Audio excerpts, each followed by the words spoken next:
And my name is Kimani Maynard.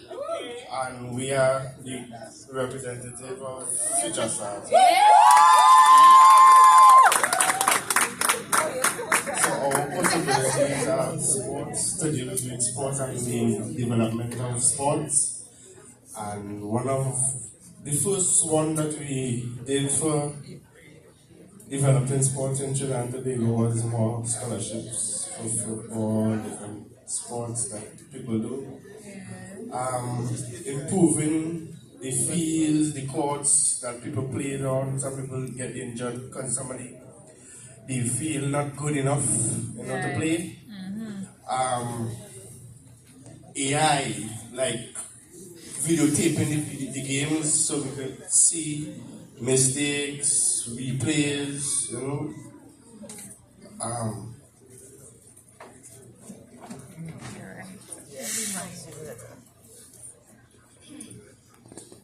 Medical checkups for players, more opportunities for the female players, specifically in the football areas, because as we know, female football players not as recognized as the males.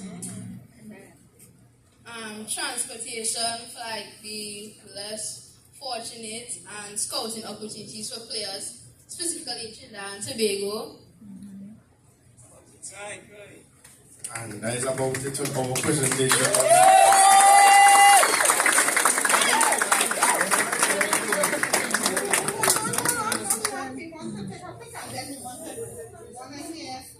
Some questions.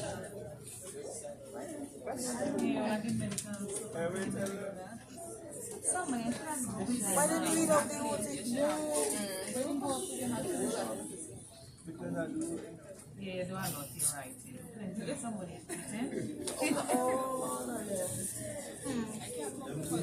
All right, so what you're asking is for everybody else to do their presentation on the stage. Follow for the video taking and everything.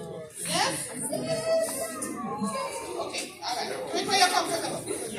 So, I was interested in the use of the AI. I remember we had Hammond, nice bright girl from Hammond, was saying, it's how you use the AI that would make it plagiarism or not. And this is one of the practical applications of AI to monitor the types of plays and so on and improve it.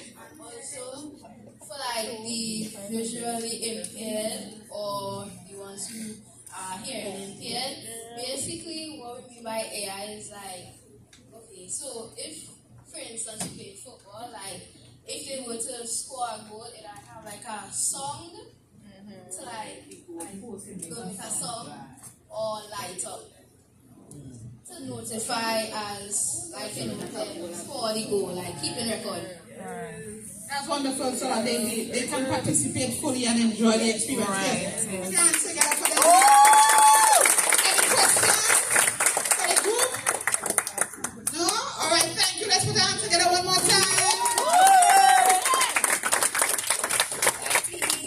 We're going to collect all of the documents so that we can make a nice written proposal, and everybody who is here who's put your email and so on will share the information with you as we take it further. So who is going to be going second?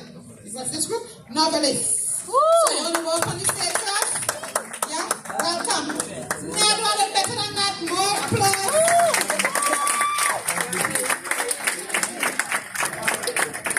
Papa, take me a Jordan, man.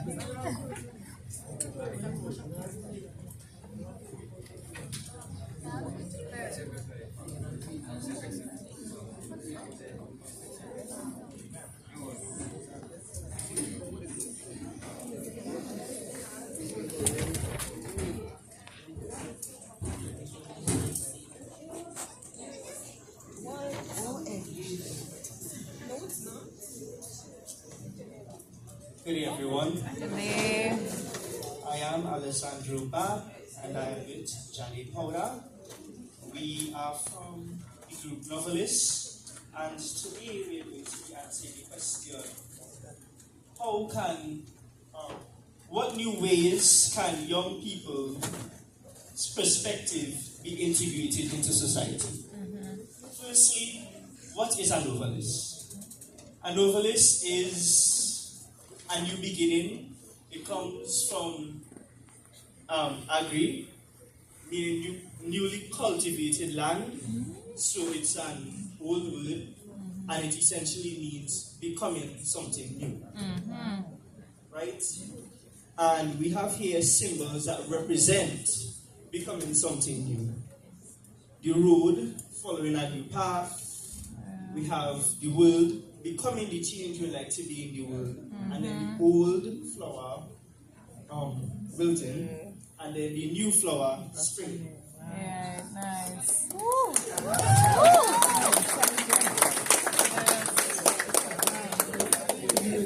We really thought about how we would like to integrate the views and perspectives of individuals, of young people into society, and came up with some steps that we think should be followed. So, firstly, assess your contribution to society and who you are.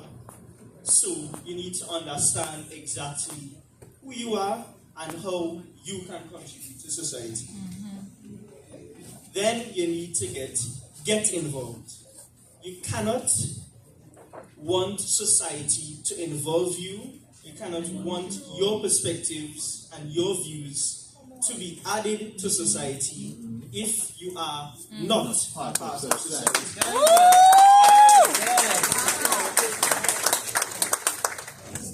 And then the next step is understand what you want for society and what you want society to become. So you really need to think, you need to reflect, you need to be like, who do I want society to become? And then the next step in this process is to be the change in which you want to be in society. So you cannot directly change society. Society is made up of parts, essentially like in cadets where we have sections, units, companies, battalions. It starts from the individual and it works its way up. So in society, you need to become who you want to be in society. And then lead the charge, right? Lead the charge, become the novelist. If there is a lack of infrastructure, facilitate, create programs. If there is a lack of legislation, become lawyers, become politicians. You need to become the change and become the novelist. Very, very good. Really nice. Them children good intelligence, they have a lot of intelligent children into this. People just sit down hiding behind.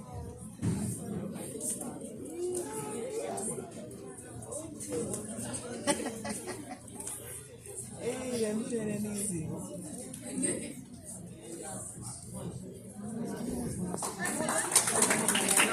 My God, that's it. I'm telling you, and let them interact with each other. Have you met her before? Yes, I have. Okay. Did you meet any new people in the group? No, really? Hi, well, you know. There were a couple people? Alright, good. So, I like how you were able to use your fine art, your multicultural talents, and be able to bring across your point. No questions at all? We good? No comment? Alright, okay. Thank you so much. Group number 3. Yes? Power changers? Yes, power changers. Let's go. Welcome the power changers on the stage. Very nice. Well done.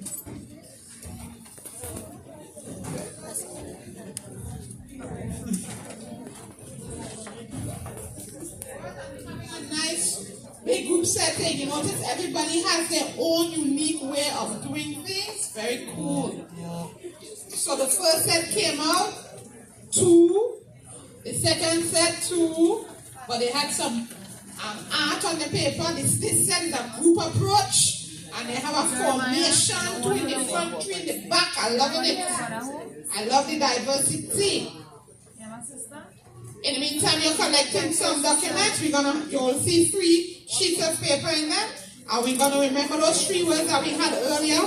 Self-love, self-awareness, and so on. We're going to be using that very quickly after. So go ahead. Power changers. Good afternoon, ladies and gentlemen, teachers and students, supporters of the International Advocacy of Child Abuse. Our group is called the Power Changers, and we are going to present the topic of romance law in the Sexual Offences Act, which was founded in TTPS 1990. What is romance clause? Romance clause is often used in 2 distinct ways, legally as a cohabitation agreement and colloquially referring to the glorification of predators in the media or online scams. Critics and security experts argue that these legal and social structures can be exploited by the serial predators in several ways. For example, financial exploitations through romance scams. Predators often use the guise of romantic relationships to bypass a victim's natural caution. This is a common tactic in romance scams. Number 2, loopholes in legal protection. While the Cohabitational Relationship Act is designed to protect partners, it is inherent gaps that can be weaponized. For example, isolation of victims, a 5-year gap. Number 3, a physical safety and a domestic shield. Predatory behaviors can sometimes be hidden behind privacy of a domestic relationship. Number 4, cultural romanticization. There is a growing concern about the romanticization of predators in the media and social trends. This creates a physiological romance clause where dangerous red flags are ignored or seen. Normalizing abuse and media depiction of the serial killers as troubled harpies can lead to higher tolerance for controlling violent behavior. How can you protect yourself? Reverse image search. Check if the partner's phones are stolen from the internet. Watch for red flags. Be wary if they ask to move conversation off dating apps quickly, example WhatsApp, Telegram, or if they ask for money in the real relationship. Legal review. Never sign a cohabitation agreement without independent legal advice to ensure that you are signing away your future or safety rights. If you suspect you are being targeted, you can report the activity to the Trinidad and Tobago Police Station, also known as the TTPS. Here we have some examples of Sexual Offences Acts and also Children Act, where children can also be victims of these. For example, like a 16-year-old is being with an 18-year-old. Or let's just say the girl is 17 and she's with a man who is 5 years older than her. This shows that children can also be victims of these kinds of things, which we find is very dangerous, harmful, and also it can lead trauma onto these kids. And to note that these are being pursued to younger generations, which people get sexualized at the age of 7, which is absolutely not right. And personally, this is what we have to produce for our Sexual Offences Act. Here we go to Kyla Roberts to show you and tell you what is right. So the Sexual Offense Act protect people from sexual abuse. Like, say for example, a trusted family member, you leave your kid with a trusted family member and like they sexually assault the child. That is what I mean by protect.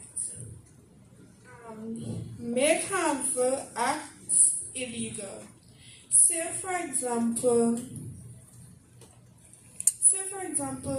your parents are fighting and your father is beating your mother and she does not report it. You can make a report to the TTPS and make it illegal.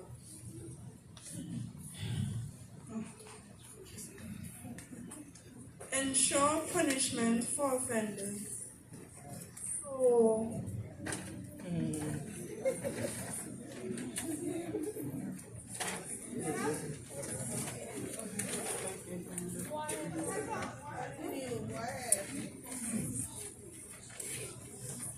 Makes harmful acts.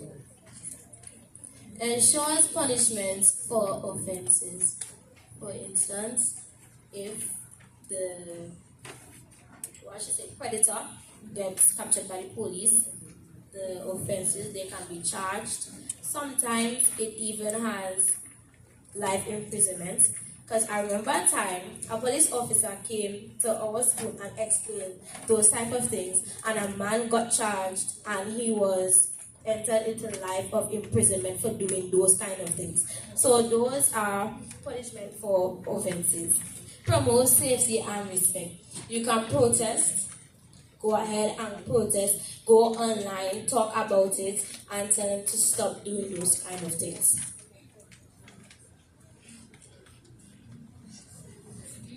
Children's Act. Protect children's rights. Ensure children are safe from harm. Supports education and care, and it punishes child abusers and neglect. That was the end of our presentation. We are the power.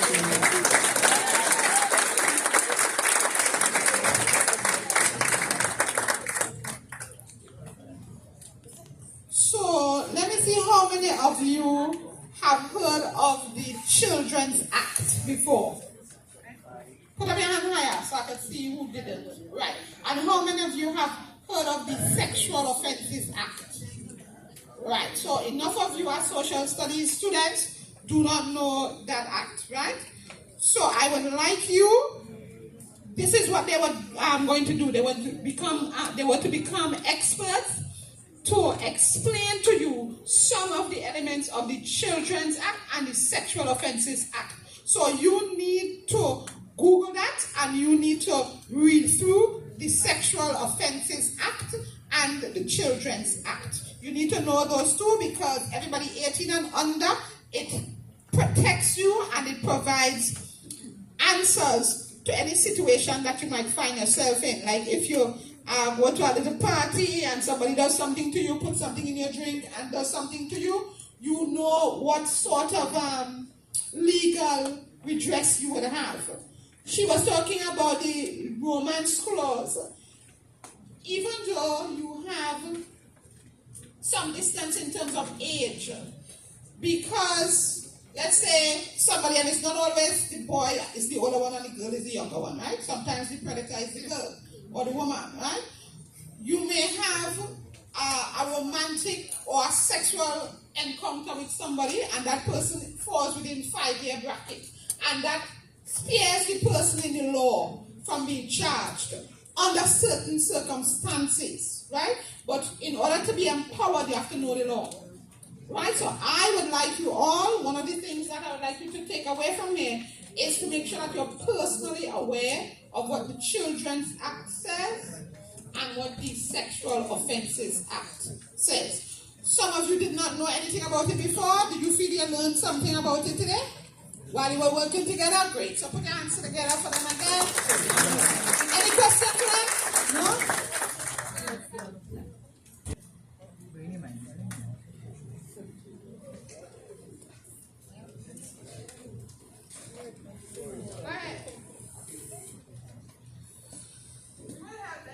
So I would like to find out if I start again. can a child be charged for sexual assault or intercourse or something like that?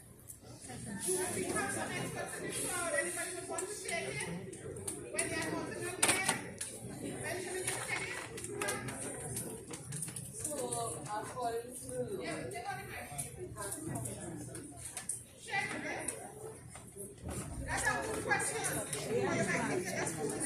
Right. So according to the laws, not just in the Children's Act, we have some particular stipulations as it relates to that, right? Legally, a child can be charged from the age of 7. The officers will say from 8 for any kind of offense, right? You can be arrested and charged, and we have no 7 or 8-year-olds inside here, right? There are stipulations as it relates to how close in age, though. That doesn't give you the right to go and violate anybody. Because if the young lady says no, you can be charged. If the young man says no, because I realize some young ladies can be very fresh these days. If the young man says no, you can also be charged. It has there is a little loophole as it relates to that, which I don't want to share. Right? You can go and read it up for yourself. It is on the internet. However, if any individual is not desirous of having any kind of relation in that regard, the young lady or the young man can go and file a report, and you can be charged for that offense. So everything is just skin and grin and play games, right? There are some things you could get charged for. Once he or she decides to press the charges to tell, yeah. And then sometimes they might get away with something in Tobago or among your friends, and the first time you go off to college, you continue to do it, and you will in a foreign country go to jail, right? If both parties agree to doing it and one person switch up, what can happen? When they switch up, doing it? Or after it? Right. Good question. Yes, a switch up takes place after. Come guidance officers, so that every day. So both of us say yes, and we're going through, and then we think, mommy gonna kill me, daddy gonna kill me, granny gonna kill me, I'm dead. So I have to say the person forced me, the person touched me inappropriately. What do we do? First of all, you have to know that if he or she switch up, the burden of proof is on you. So don't put yourself in any situation where you're not sure. Because the burden of proof is on you. The burden of proof is on you. Right? There is always that possibility.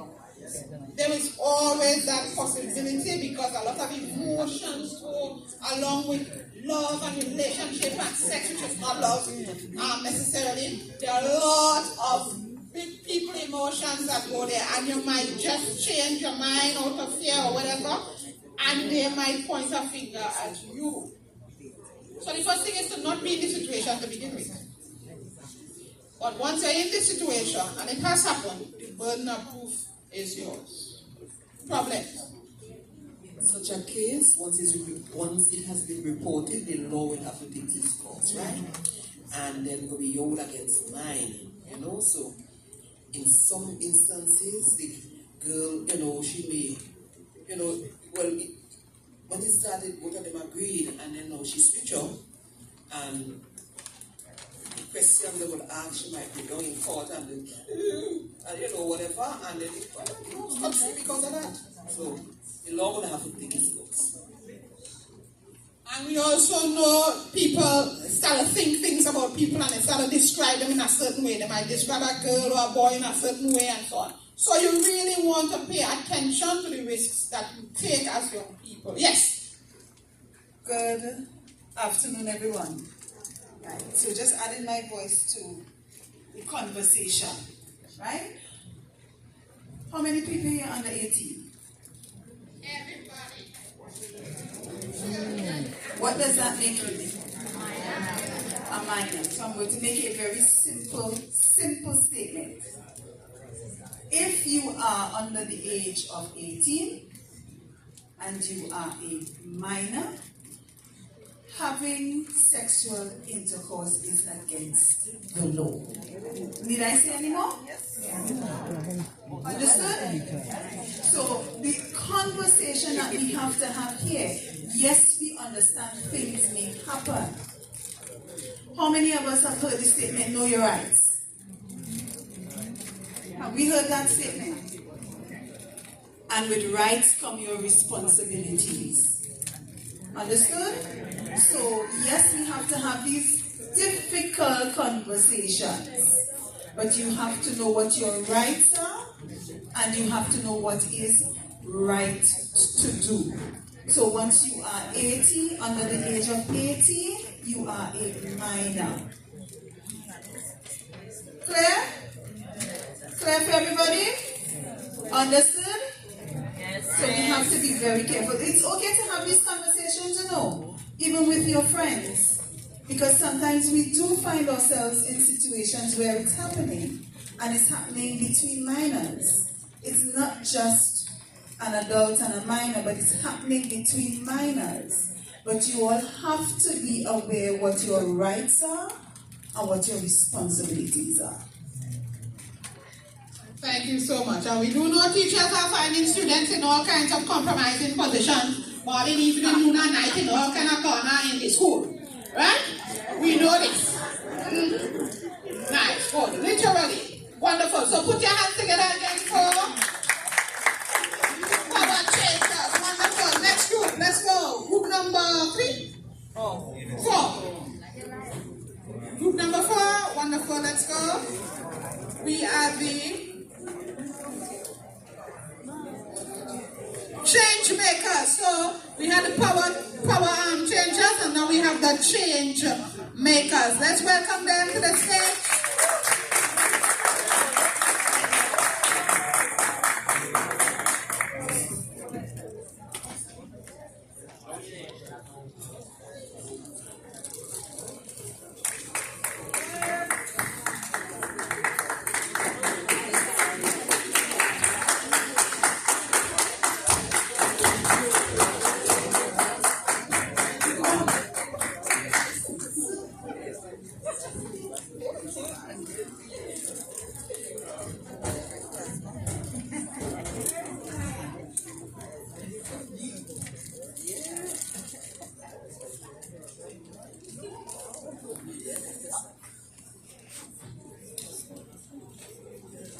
Okay, good day everybody.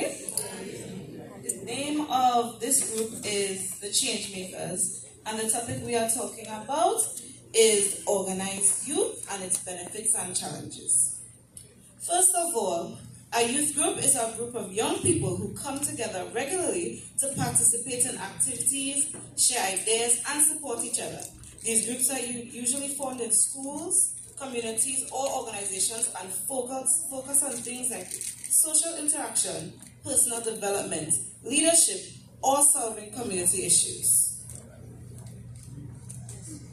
To begin, our first point is knowledge and experience. Being in a youth group exposes you to other people from different backgrounds and experiences. It allows you to broaden your horizon and practice open-mindedness to others' customs. Sometimes, as humans, we get caught up in thinking that we are the only ones experiencing something when we forget that there are literally 8 million people on this planet with different experiences that can very well be the same as your own. Don't rob yourself of meeting new people that you can very well get along with and find people who are going through the same exact thing. Take advantage of the youth group's function.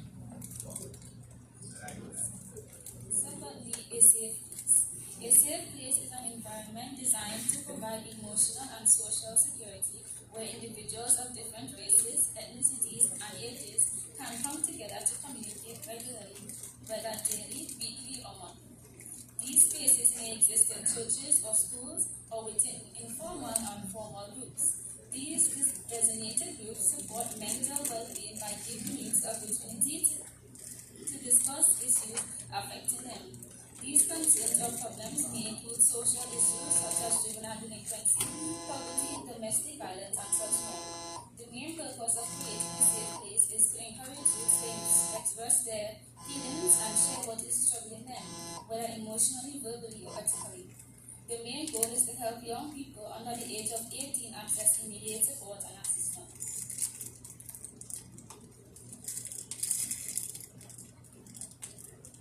The point is helping someone to solve their problems. Helping someone to solve their problems means offering support, understanding, and guiding them when they are facing challenges. It involves listening carefully and working together to find solutions. By helping others, we build trust, strengthen relationships, and create support in the community. Even small acts of kindness can make a big difference in someone's life and encourage teamwork and cooperation. Young relatability. Youth groups often struggle to connect because young people want to feel understood, not just taught. If the environment feels too strict, outdated, or disconnected from real-life issues like social media, school stress, and identity, they lose interest. To keep engaged, groups need to be real, inclusive, and create a space where young voices are heard and valued.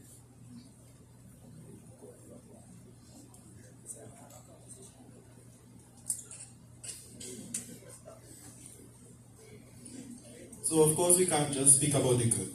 There's always challenges in everything we do. For example, bullying. Some members may face negative behavior from others, which can affect participation and confidence. Teasing, cyberbullying, or just straight up violence. Even if you think that it's a youth group, people are specifically chosen or willingly joining, why would they bully others, right? But you never know where people come from and what goes on behind closed doors. People act a certain way because they don't know how to express themselves or even open up to others and confide in them. So let's not judge someone based on actions. Even if it's bullying, there's always a way to make a change. Another challenge in youth groups is difficulty opening up. Some members may feel shy, nervous, or afraid of being judged, which prevents them from sharing their thoughts and feelings. This can limit communication and make it harder for the group to support one another. To improve this, youth groups should create a welcoming and respectful environment where everyone feels safe to speak. Another challenge, opening up in a youth group. Being a part of a youth group isn't just about showing up to meetings or just joining activities. It's about building real connections, and that starts with something simple, but sometimes that's hard. Many of us carry things we don't talk about, or struggles, or doubts, or even just pressure to seem okay. But when we choose to open up, we give others permission to do the same. We create a space where honesty replaces judgment and support replaces silence. Opening up doesn't mean sharing everything all at once. It means taking small steps of trust. When we speak from the heart, we invite understanding. When we listen with compassion, we build unity. That's how a group becomes a family. So today, I encourage each of us to be brave enough to be real. You never know, your honesty might be the key that helps someone to easily open up their hearts. Our final point is lack of engagement. Lack of engagement is also a common issue in youth groups. Some members may lose interest or choose not to participate in activities, which can affect the group's overall success. This may happen if the activities are either not interested, or members do not feel included, or they just don't care. Encouraging teamwork, making activities more interactive, and ensuring everyone has a role can help improve participation. In this presentation, we have said all the benefits and challenges of organized youth groups. We hope this information will be useful to you, and this concludes our presentation. Thank you. Okay, so a certain artist over here says to describe this poster, this very nice poster that he made, So, here you are.